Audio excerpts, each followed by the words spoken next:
Welcome to the CondoVultures.com podcast with your host, Peter Zalewski, a Miami real estate broker, Wall Street consultant, and expert witness. This podcast is focused on identifying real estate buying opportunities in the South Florida condo market of Miami-Dade, Broward, and Palm Beach counties. The CondoVultures.com podcast is not authorized by the South Florida real estate industry and will most likely annoy many of the region's talking heads. This podcast will feature straight talk and salty language that could be offensive to some. Please remember that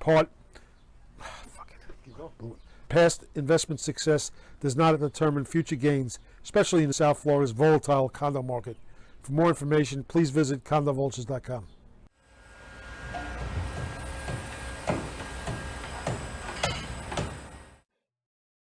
Don't buy a South Florida condo, discounted or distressed, before taking a Condo Vultures correction tour. CondoVultures.com offers weekly bus and walking tours that focus on educating buyers on the how-tos of identifying discounted condos, analyzing the opportunities, and purchasing units. Every tour attendee receives a list of all condo projects in a particular market, a market assessment handout, and unmatched expert analysis. For more information on the condo correction tours, please visit condovultures.eventbrite.com.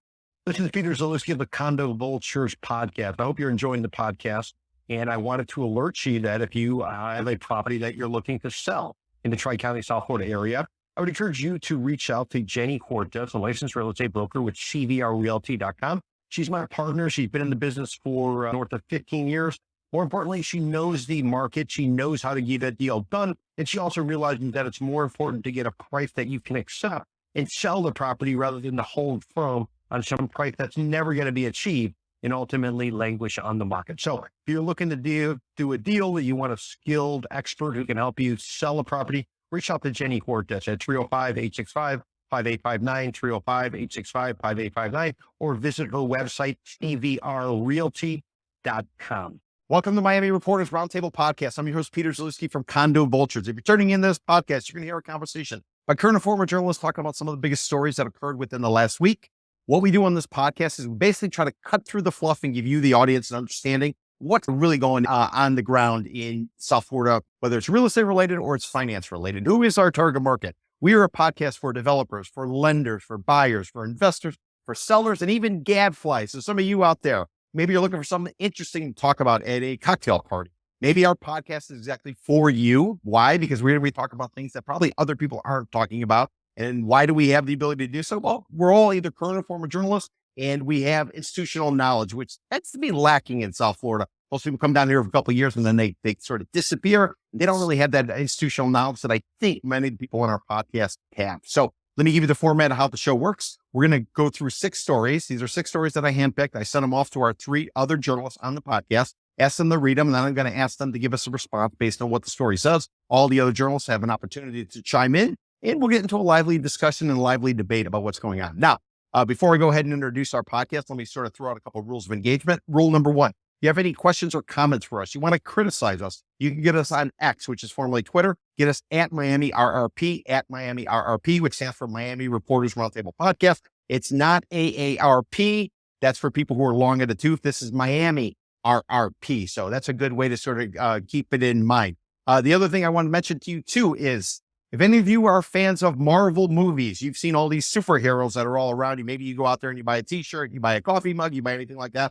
We are looking at our journalists as superheroes where they can cut through all the fluff and give you, the audience, an understanding what's going on. As a result of that, we now have merchandise. We're working with a drop shipment company where we will take the images of our journalists. We'll put them on t-shirts. We'll put them on coffee mugs. We'll put them on welcome mats. We even have shower curtains. So if you like any of our journalists, our superhero, you want to get a shower curtain of them, you have the ability to do so. I will tell you, we're not making much money off of this. I think it's roughly about $1 per item, but we're trying to build a community. So if you want to support what we're doing, go ahead and order something. In order to check out our merch, go to condovultures.com, look for the merch tab, click on that. It'll take you directly to where you can order the product. So all that being said, let me go ahead and introduce you to our roundtable this week. We have a gentleman who was a journalist for over 25 years, wrote about real estate, wrote about finance, was an editor. Right now he has his own public relations and marketing firm called Gruss Communications. No one else but John Gruss, his website, grusspr.com, GRUSSPR.com. You can also get him on X,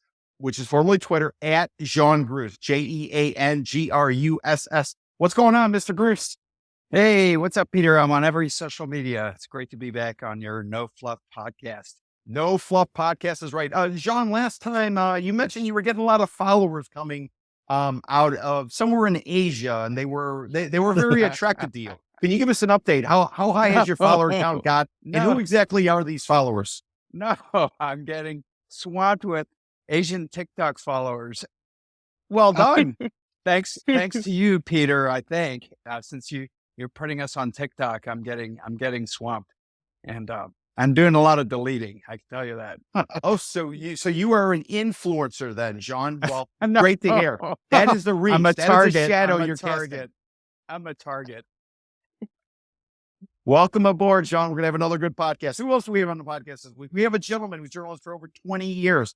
He wrote about white-collar crime. He did business stories. He also did restaurant reviews. He has a public relations and marketing firm. His name is John Fakler. You can get him on X, which is formerly Twitter. Get him at JT Fakler, Fakler. What's going on, Mr. Fakler? Hey, Peter, glad to be back. Mr. Fakler, last time we spoke, you were having some issues with your car. It was 2 weeks or so. You still weren't able to get your car fixed. You had a little bit of a run-in where one or two of the mechanics, they all kept pushing you aside. They didn't necessarily want to do the work. The ones who actually took on the work, it was taking them longer than they had originally promised you. Can you give the audience an update? Has the car gotten fixed yet? How many days did it take and how much did it cost? Yes, I got my car back. Thank goodness. It took about 11 days, including 2 weekends, to get one part fixed. But I had some other work I needed to get checked on, some warranty stuff. So very glad to have it back. But thanks for asking. I appreciate that. Mr. Fakler, just a follow-up question. Last week's podcast, we had Jeff Zalewski on from Bank Rate. And Jeff used to work with you over at the South Florida Business Journal back in the day. And he said he had experienced some of your, some of the times you've expressed yourself. You told us previously you expressed yourself to your mechanic. What was it like when you actually walked in after 11 days and 2 weekends of waiting to get your car fixed? How did you treat the mechanic? Well, I'm a little hot tempered, but the fact is, I was so exhausted by the experience. I just went in there and just laid out my credit card so I can get the hell out of there. No complaints, nothing. Just let me out. You know? So you bent the knee.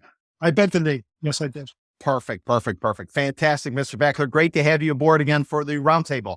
Who else do we have this week's podcast? We have a woman who's going to be making her debut. Her maiden voyage. She works over at the Miami Herald. Her name is Rebecca San Juan. You can get her on X, which is formerly Twitter. Get her at Rebecca_San Juan. Rebecca_San Juan. What's going on, Rebecca? How are you?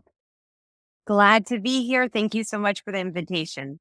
Rebecca, we are delighted to have you on the podcast. We know you can provide some excellent insight. We've been doing these podcasts this is our 4th season. We have some followers. A lot of people like to know kind of who the journalists are. Could you give us a little overview in terms of, who you are, how you got here, and what you write about? Sure thing. I'm a native, born and raised in Miami. I escaped South Florida for a little bit for college, but I came back. There's just so much news going on in this town. It's a great place to be a journalist. And I cover commercial and residential real estate for South Florida. So it keeps me very, very busy. That's fantastic. Rebecca, you said you went off. So, well, first and foremost, you are a unicorn in my mind because you're actually born and raised in Miami. There's not a lot of people who are born and raised. A lot of people tend to be transplants. I'm a transplant. Mr. Beckman's a transplant. John, you're a transplant too, right? Yes. Okay, so Rebecca, you were the voice of reason, Miami reason, but the voice of reason. So welcome aboard. The question I want to ask you, you said you went away for a while. Where did you go and what were you doing?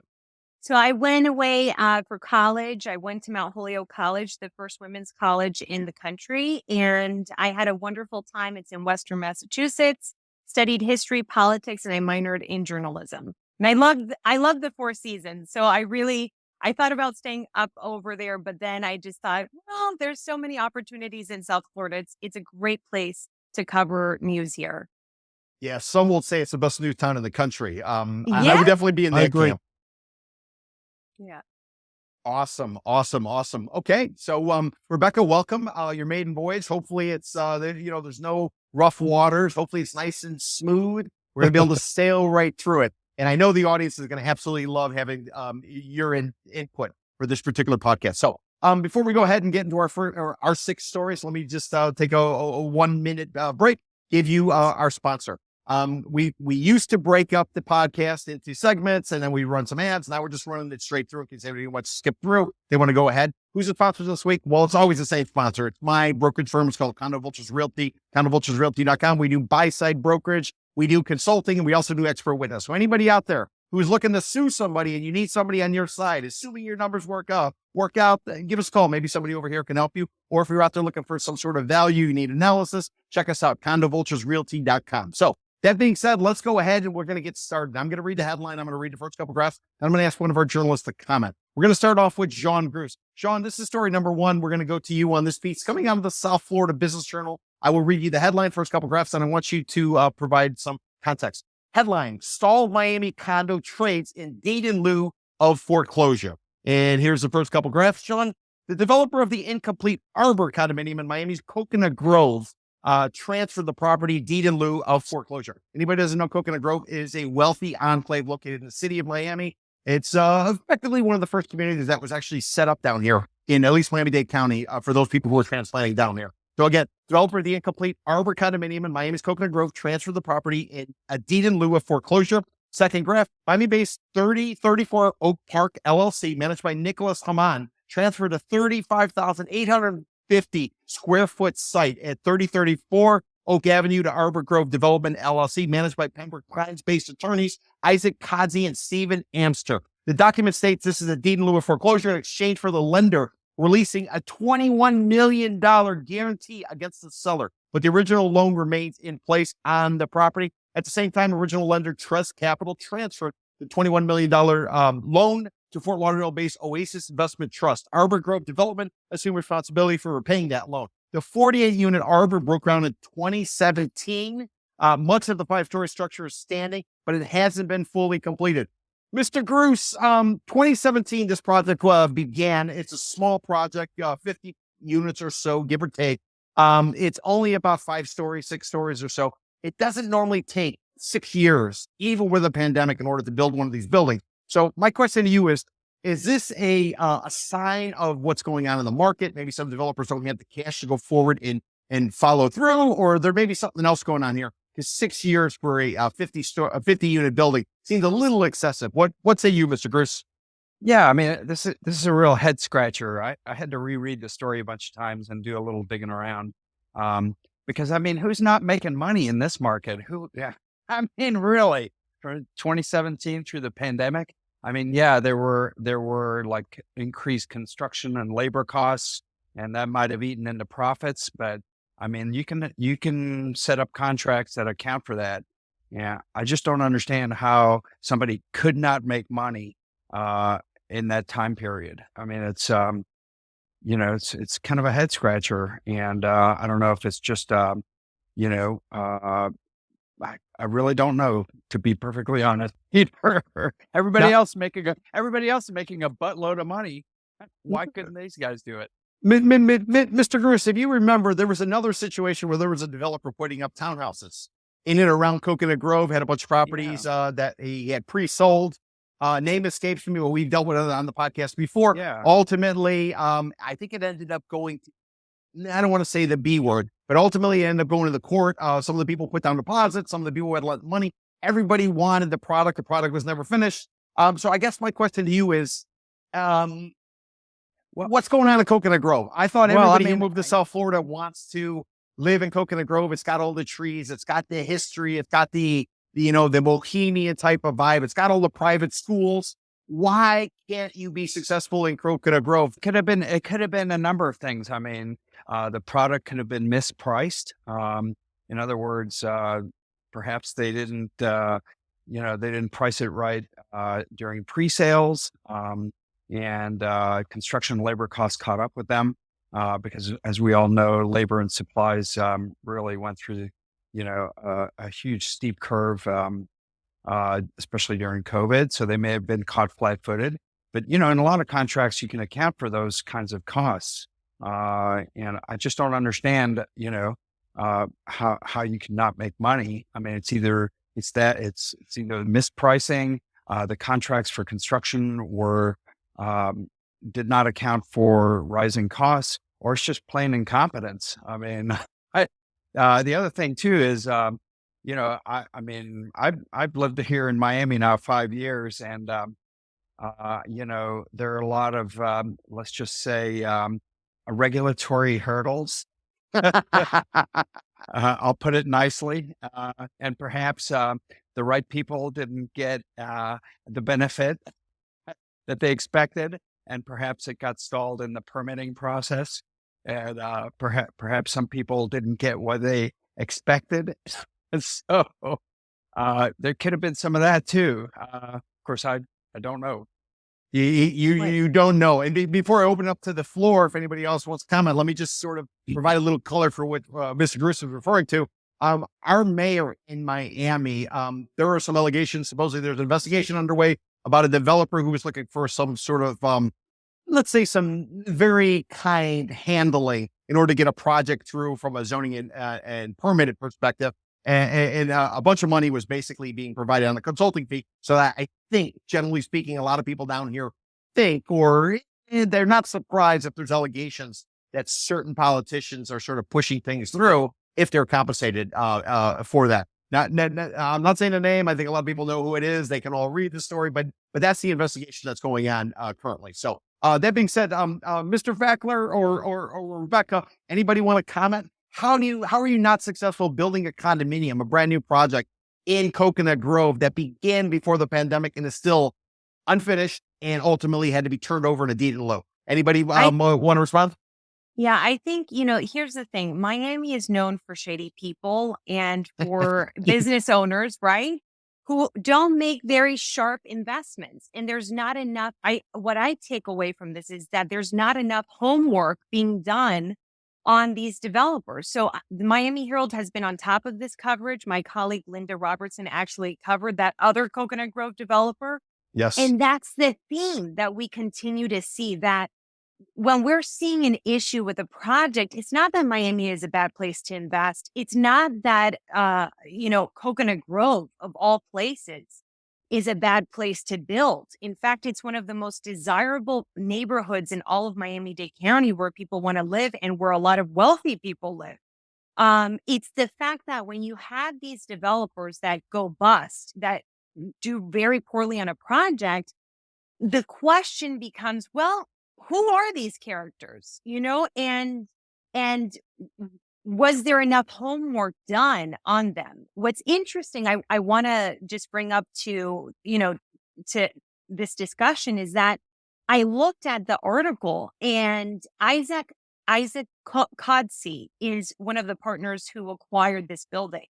And Codsey, for those who don't know, is the brother of Dan Codsey, the head of Miami World Center, which is a very successful project. So what this tells me moving forward is that this is likely going to be a successful project, because it's in safe hands, in hands that have a lot of real estate connections and a lot of real estate experience. That's a great point, Rebecca. I'm glad you said that about the Codsey. Yeah, Dan Codsey started off building, well, he's down here in Greater Downtown Miami. He put up the Paramount Bay, I think it is, located over in the Edgewater area, and then followed suit with Paramount Miami World Center. So yeah, great point. Mr. Fakler, we're going to go to you with story number 2. John Fakler, go to you with story number 2. This is a piece that's coming out of the NBC affiliate up in West Palm Beach. It's called WPTV. I'm going to read you the headline and read you the first couple graphs, Mr. Fakler, then I want you to respond.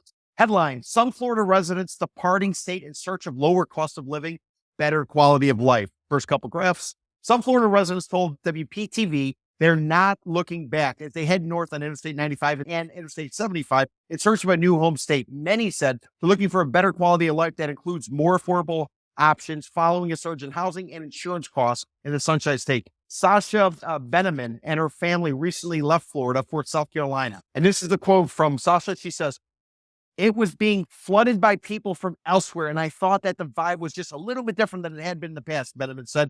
"I just wanted something different for my family." New Census Bureau data shows that residents from New York, California, and New Jersey top the list of out-of-staters moving into Florida. However, there are a number of Floridians saying farewell, heading to states like Georgia, Texas, and North Carolina. Mr. Fakler, you've been here since the 1980s. Is this just a push-pull? We always hear about 1,000 people a day moving to Florida, but then there's obviously those people who are leaving. What do you make of this story? Anything different, or is this just a normal evolution of the demographics of the Tri-County South Florida region? Yeah, this is, at first it reminded me of the typical cycles that we go through, but there are a couple of different elements involved here, which I thought were really interesting. Okay. What's happening, normally you would have the New Yorkers and the Chicagoans come down to Miami, and then if they didn't like it, when I first came down, I actually came down and went back to New York, my first trip down here. So that was kind of typical. But now what's happening is they have this new phenomenon called halfwayers, where they come down and they decide, okay, we don't like it here, we're going to go back, but then they stop somewhere in the Carolinas, somewhere halfway home. And because of the cost of living is better, the housing is cheaper, it's a better schools. I mean, it's better for young families. So it's very attractive. But the other element that I took away from this was, and this was the kicker of the story, was that those who want to come back, they leave and they decide, I want to come back to Miami. I want to come back to South Florida. There's a barrier to reentry because the prices now are so high. Sometimes they're double what they paid when they left. So now they have no way to afford to reside in South Florida. So once you leave, you're kind of screwed. Yeah. Well, Rebecca, let me ask you to follow up. And by the way, Mr. Fakler, I never heard of halfwayers. I've heard halfbacks. Halfback. That's halfbacks. Where they come from New York, New Jersey, whatever. They come to South Florida. It's too hot, too expensive. They don't like the quality of life, and they end up in like Asheville, North Carolina, right? Exactly. Or northern Georgia or something like that. So yeah. But Rebecca, you were born and raised. You're a unicorn. One of the few people who's actually born and raised in Miami. You left for school. You came back. What do you make of this? Are people leaving? We had Census Bureau data that came out recently that said Miami-Dade County population actually decreased. Broward County, I think, was flat, and Palm Beach County was going up. What's your take on it as a native Miamian? The problem is the cost of living is just going up so much, and wages, we've reported on wages are increasing, but they're just not keeping up with the cost of living here. You have the perfect storm. You have housing costs, whether it's, more expensive homes to buy or rent. You have the cost of food, gas, and you might say, well, okay, but other parts of the country are experiencing the same thing. The problem is, it used to be that you could have a full life here and everything would turn out fine. Now you can't go to a restaurant without paying, without cutting off your arm, to pay off to pay off the bill. And that's one night. People are finding it to be very hard to make ends meet. And so what's happening, I've reported on this many times throughout the previous months. People are deciding, wait a minute, how much am I willing to give? Because there was one story that really resonated with me. A mother had to move because her rent went up dramatically. And when she found a place, finally, the rent was a little higher. And she said that she can't make it to dinner out every week with her daughter.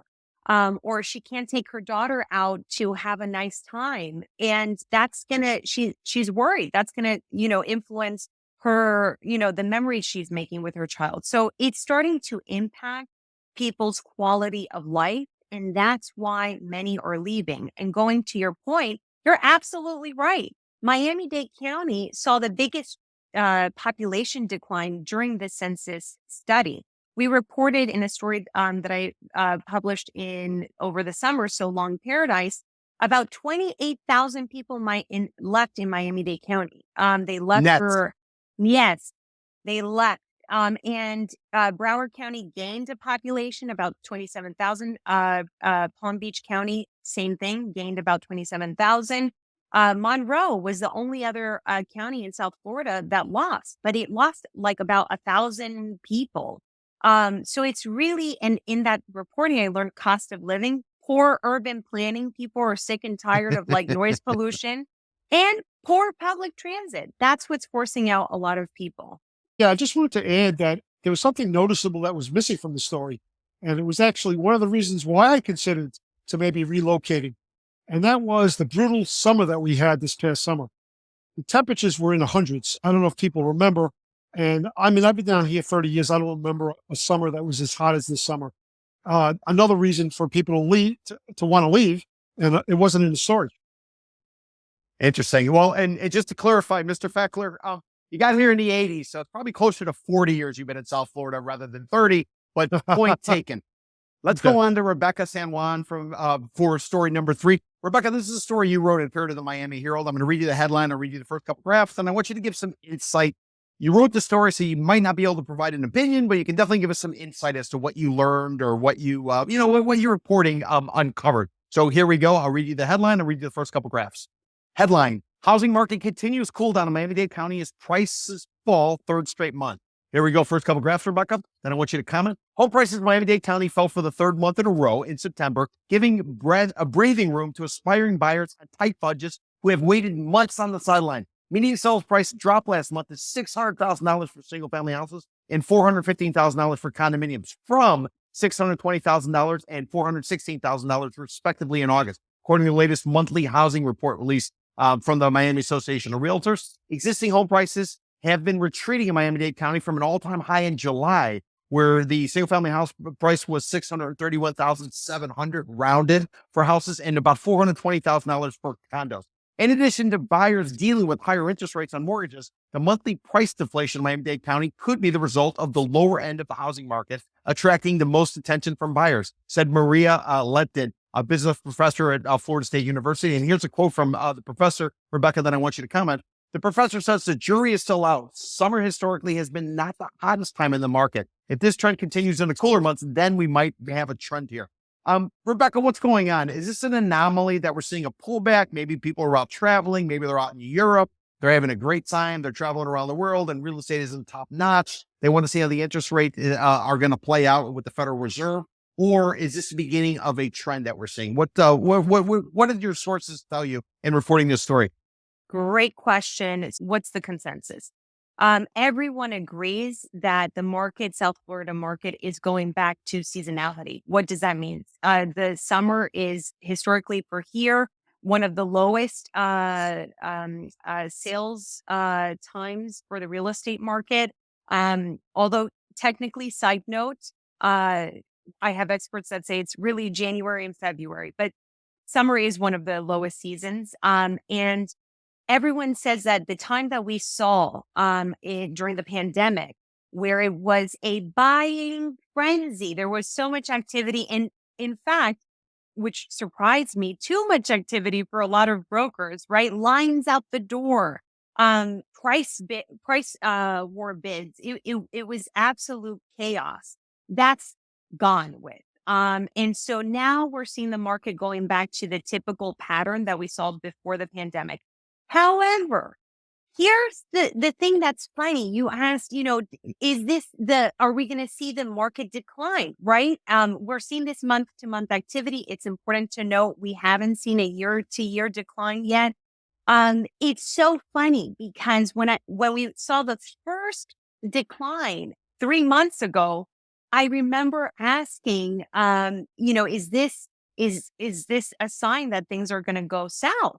Yes. And one expert, I'll never forget, he says, well, 3 makes a trend, which I think everyone on this call can agree. Well, it's the third month in a row that everyone sees the data and knows, okay, we're seeing a decline. But you have professors, academics that are saying, like Maria Letton of Florida State University, well, it's too soon to tell. And then, of course, which is not surprising, you have the brokerage community. I interviewed Melissa Hoff of Compass that say, well, nationwide things are going to go south, but Miami is going to remain strong. So it's so funny. What surprised me with this story was the optimism in this for this market. Interesting. Rebecca, just a follow-up question from your reporting. Interest rates in 2021, ballpark mortgage rates were about 3%. 2022, they were about 5%. Now they're hovering somewhere in that ballpark, 8% or so. When you were talking to the agents or any of the people you quoted in this story, Anybody bring up interest rates, or was it more so about how everybody wants to live in South Florida? New Yorkers have come, Airbnb possibilities, things like that. So were interest rates even a factor, or could that actually be the reason why we're seeing a pullback? So here's the thing. I did ask about interest rates. Definitely the brokerage community credits that for part of the slowdown here in South Florida. But the fact that they're remaining steady and we know what the Fed is doing, like they at the time of reporting this out, there was some concern. Well, will they increase? Will they not increase? Now we know that they're not going to increase, that they're going to remain steady, at least for now. That said, the brokerage community, and even I believe I spoke to Maria Lecton about this, the consensus was any stability is actually good for the market and will actually draw back some activity, likely because people know where they stand. They don't, there's still that fear about whether interest rates are going to go up. And if they keep on going up, then that reduces buying power. And so the fact that they're steady for now will likely be a good positive for the market. That's what I learned. Interesting. Jean, do you have any opinion just about maybe what the stats are showing? You've been somebody on our podcast who's constantly been talking about how the market is frozen.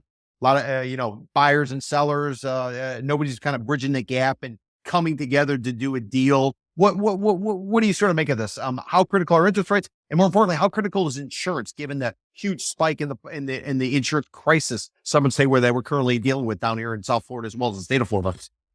Yeah, I mean, as far as interest rates, I mean, traditionally Florida has had a greater proportion of cash buyers.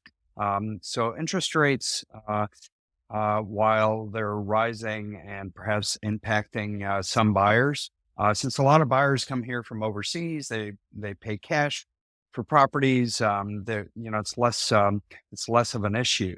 Now, the uncertainties surrounding insurance and all kinds of new HOA laws, which we'll be talking about, and requirements to fund reserves and things like that. I think that those are rising taxes, of course.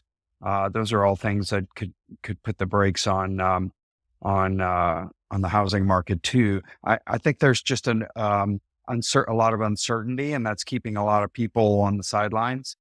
Sellers, they don't want to lower their prices. Of course, they think they've got a lottery ticket, in their hands, and perhaps they finance their purchase with a 3% mortgage. Where are they going to go now? If they sell, they're going to have to.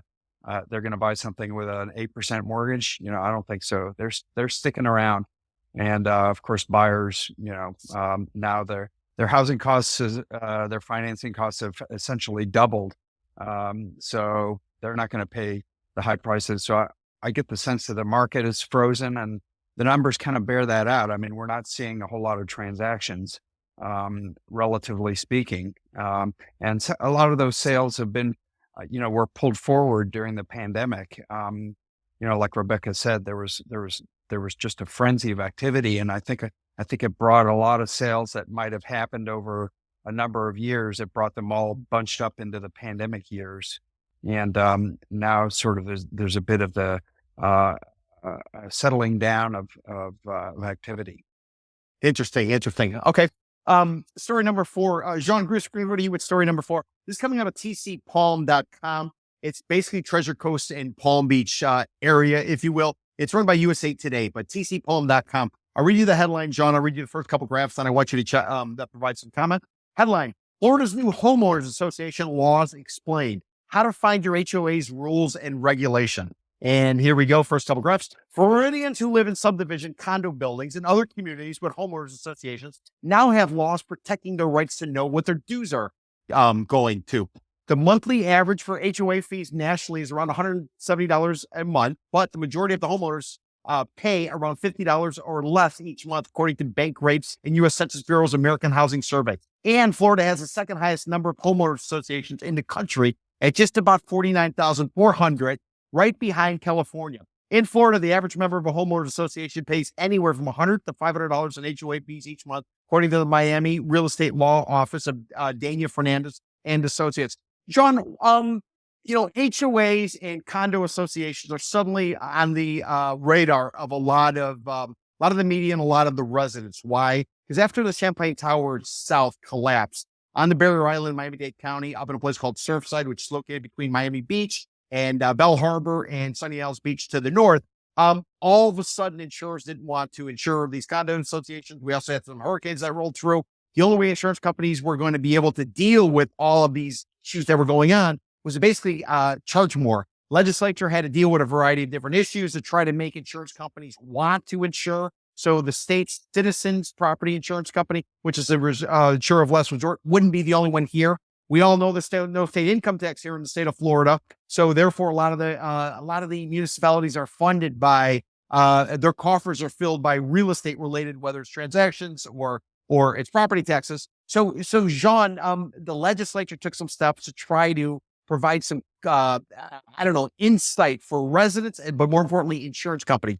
All these new laws are kicking in. Why don't you give us an overview about what exactly anybody living in a condo or used to live in a condo, what can they expect now? Well, the biggest deal now is that condo buildings have to show that they've built enough reserves to pay for the maintenance of the condo buildings and certifications, and they have to conduct engineering surveys, make sure their building's not going to collapse, which is all well and good. And there's a whole ton of the specific story goes into some detail about notices and things of that nature. And it's really kind of tinkering around the edges, in my opinion. Okay. Because as we are discovering lately, HOAs are running into all kinds of problems and all kinds of shenanigans and mismanagement of funds and things like that. And quite honestly, HOAs for a long time have been sort of operating in the shadows, and a lot of people have used HOAs as a way to make a little money on the side, and unfortunately, these organizations are now having to step up and boost assessments, and that's creating some friction with residents who are now discovering that they're going to have to pay a whole lot more for a variety of reasons, insurance, maintenance, all of these things. And unfortunately, we don't have a really good picture of what's going on in the HOA world. It's a little bit of a black box because nobody has access to HOA finances except, the board and the residents. So it's really hard to know which buildings are deferring maintenance and not building reserves and are being frankly mismanaged until maybe we read about them in the Miami Herald and how board members are getting arrested because they absconded with money. And so I think what the legislature did was a good first step. But I mean, I think they should have required. I think there was some discussion about that when the legislation was being considered, that HOA finances should be publicly disclosed, like a public record, so it would shine the light on the condos that are being mismanaged. Unfortunately, that never was passed. But I mean, at least we have this first step where these buildings are required to build reserves and have adequate maintenance and make sure that their buildings are structurally sound. Interesting.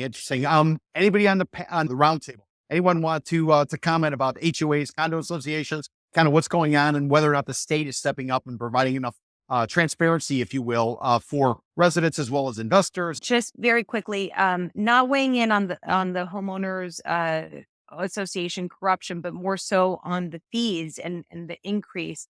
The fact that we're seeing such high fees and the increases, add that to reserves, insurance, repairs that have to be immediately done. Yes.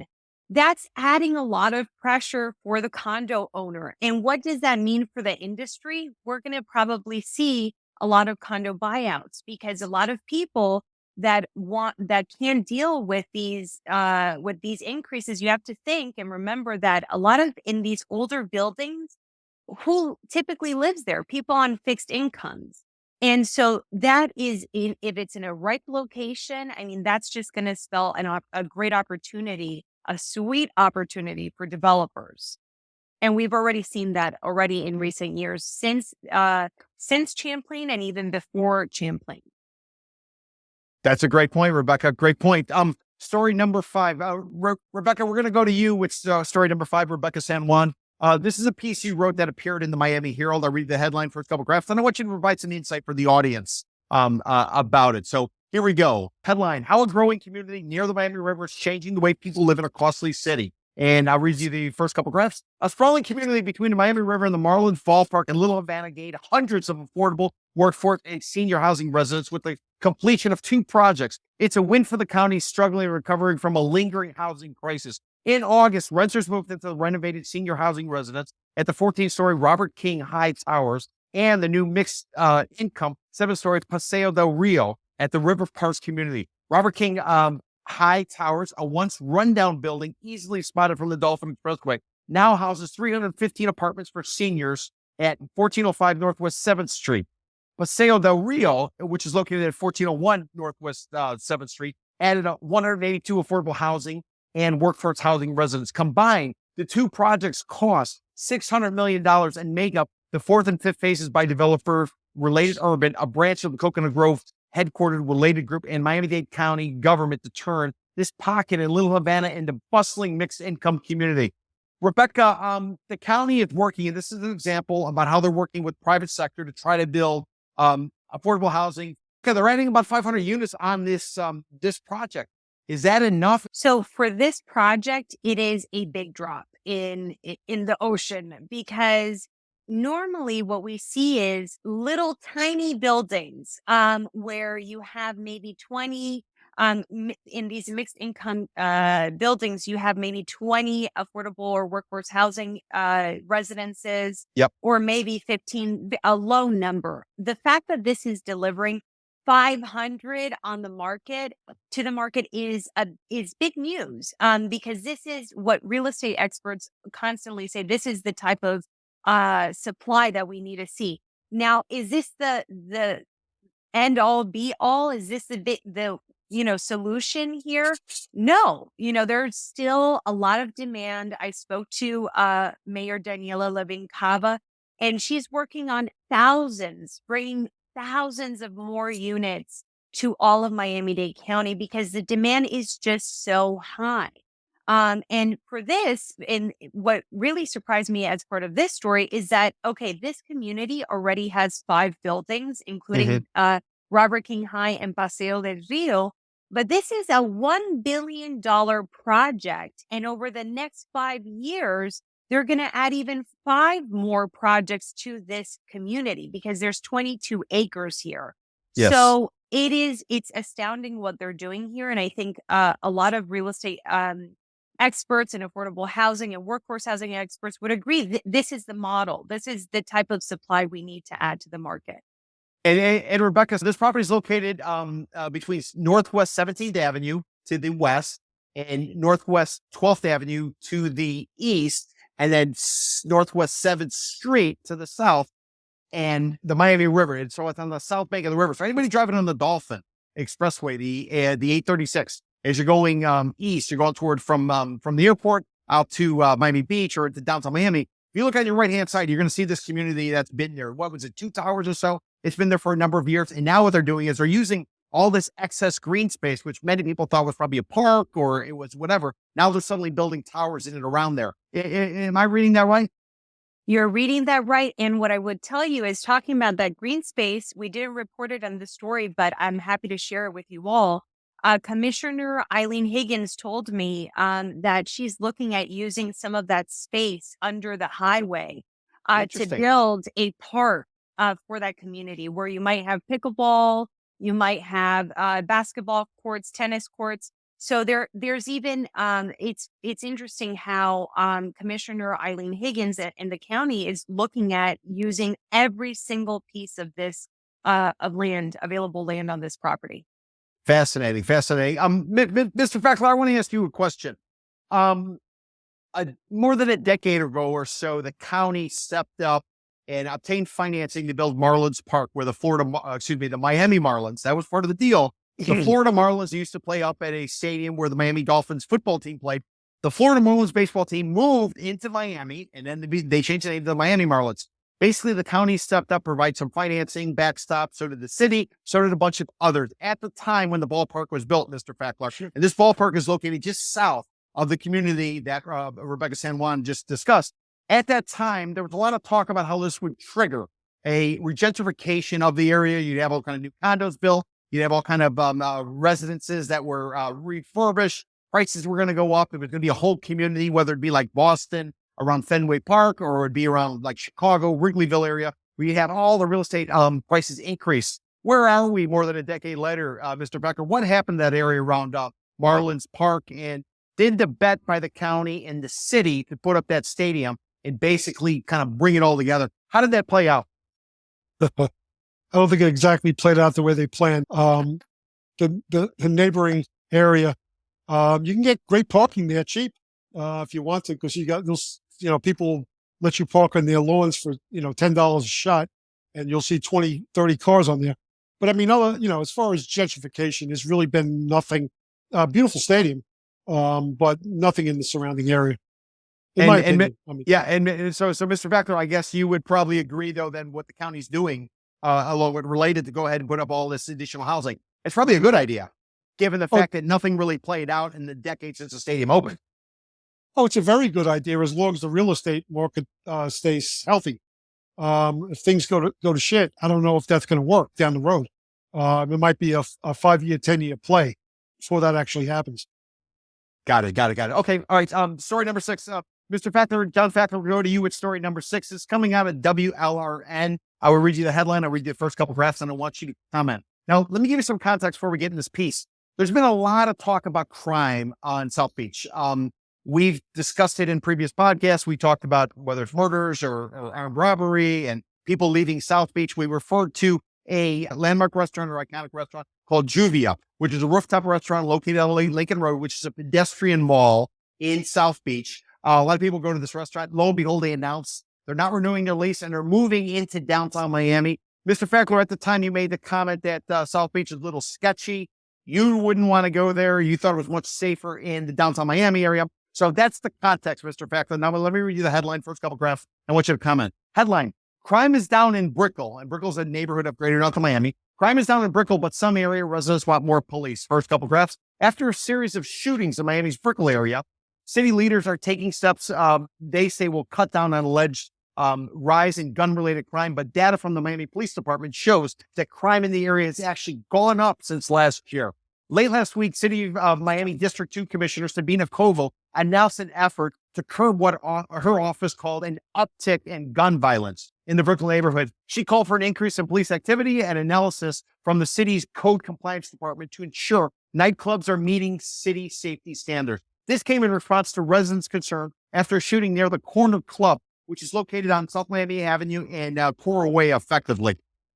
So this came in response to the residents' concern after shooting there. The Corner Club left a woman seriously injured on October 22nd. This is the third shooting near the club since August, and members of the Brickell Homeowners Association called for a community meeting with police and city officials to call for action. And here is a quote from the commissioner, Koval.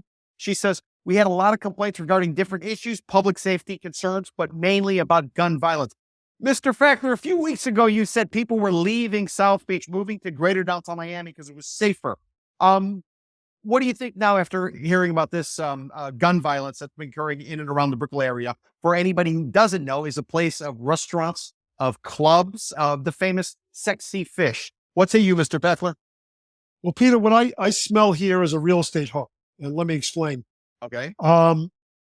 Essentially, Brickell has traditionally been known as a high-end residential area, lots of shops, good shopping, very attractive to the Latin American buyers.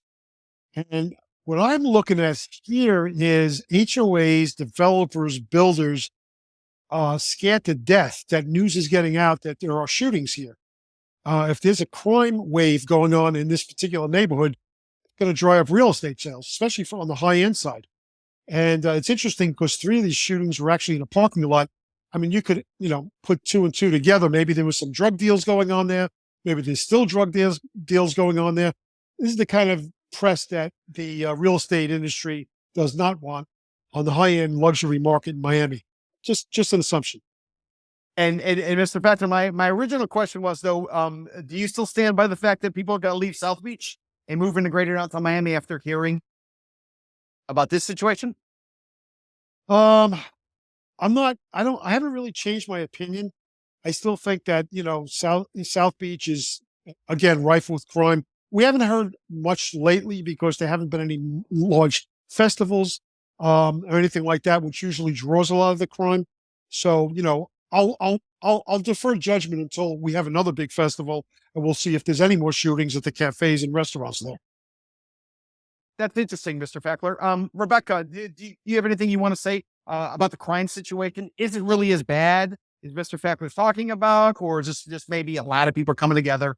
People are drinking, people are, enjoying themselves, and you get a little machismo, you get a little aggression, and guns handy, so they start doing stuff. So is this really a crime wave, or is this like, a one-off? What are you hearing, Rebecca? So what I'm hearing is, the data shows that crime is going down in Brickell, at least. Although there have been these recent shootings, overall the environment seems to be safer today than years ago. And in connection to something that you mentioned earlier in the conversation, and I believe John brought it up as well, people leaving Miami Beach, like Uvia, major restaurant, very well known, to Miami World Center in downtown Miami, next to Brickell. I think we might see that. We might see that tension, because the thing is with Lincoln Road has gone through a lot of challenges in recent years. And part of the concern, at least to the part of when we're looking at like Lincoln Road closest to the beach, you have a lot of homeless. There was recently a major deal that was brought up in part with the Ritz-Carlton, the owners of the Ritz-Carlton South Beach. They're going to invest millions of dollars into the last 2 or 3 blocks of Lincoln Road closest to the beach to try to elevate that area, renovate it. We'll see. We'll see if those renovations, if they actually move forward, because there was that promise many years ago from the city of Miami Beach. We'll see if it actually moves forward, and B, what effect that has on the community and maybe retaining tenants like Uvia. Interesting. Okay, so we will watch that. And unfortunately, that is the end of our podcast. We got through all 6 stories, so I hope the audience enjoyed it. So let me thank our panelists. Let me thank John Gruss. He was a reporter for over 25 years. Right now, he has a public relations and marketing firm called Gruss Communication. You can check out his website, GrussPR.com, GRUSSPR.com. You can also look him up on X, which is formerly Twitter. Get him at John Gruss, JEANGRUSS. Want to thank John Fakler. He was a journalist for over 20 years. He wrote about white-collar crime. He did business stories. He also did restaurant reviews. Right now, he does public relations and marketing. He's a consultant. Do you want to reach out to John, or you want to follow him on X, which is formerly Twitter? Get him at JT Fakler, Fakler. And I want to thank Rebecca San Juan. She made her maiden voyage. Did an excellent job. Thank you, Rebecca, for participating in the podcast. We know the audience is going to enjoy it. You're a reporter over at the Miami Herald. Anybody wants to follow you on X, which is formerly Twitter, they can get you at Rebecca_San Juan, at Rebecca_, which is that kind of that line at the bottom, San Juan. So thank you, Rebecca, for participating. And I'm Peter Zalewski of Condo Vultures. You want to send us a comment, you want to criticize, you want to compliment, you get us on X, which is formerly Twitter. Get us at Miami RRP, which stands for Miami Reporters Roundtable Podcast. And let me remind you, if you want to get merch, you want to buy, you want to support our cause, remember, Marvel has its superheroes. They sell t-shirts and mugs. We take our journalists and we view them as superheroes for cutting through all the fluff out there and giving you the straight talk. You can check it out. Go to condovultures.com, go to the merch category, and you'll be able to see all the different product that we're offering. Don't forget to like us. Don't forget to subscribe. And until next time, take care of yourself. Ciao, ciao. It's a simple formula, and it works. Buy low, sell high. We're Condo Vultures, and when it comes to your real estate, we help you buy low. At Condo Vultures, we represent the buyer, and now's the time to buy. Log on to CondoVultures.com for more information. CondoVultures.com. And remember, before you sell high, you have to buy low. Featured in the New York Times, Wall Street Journal, 60 Minutes, and Time Magazine. Condo Vultures Realty, a licensed Florida real estate brokerage capitalizing on the condo correction since 2006. This is Peter Zalewski of the Condo Vultures podcast. Before I started doing these podcasts, I was in the business of being a licensed real estate broker, a contributing columnist for the Miami Herald, as well as the Miami Real Deal, but also extra witness work in consulting. So if you are looking for an expert witness, or if you're looking for consulting services, a straight talk perspective as to what's going on in a particular marketplace, a building, or what happened previously, for whatever your situation is, whether you are an attorney, whether you are an institutional fund looking to invest, or whether you're a lender who's trying to come up with some sort of a strategy and approach for your lending committee going forward, I just might be able to help you. To get a hold of me, please reach out to Peter@CondoVultures.com. That's Peter@CondoVultures.com. Or give me a call to the office at 305-865-5859, 305-865-5859.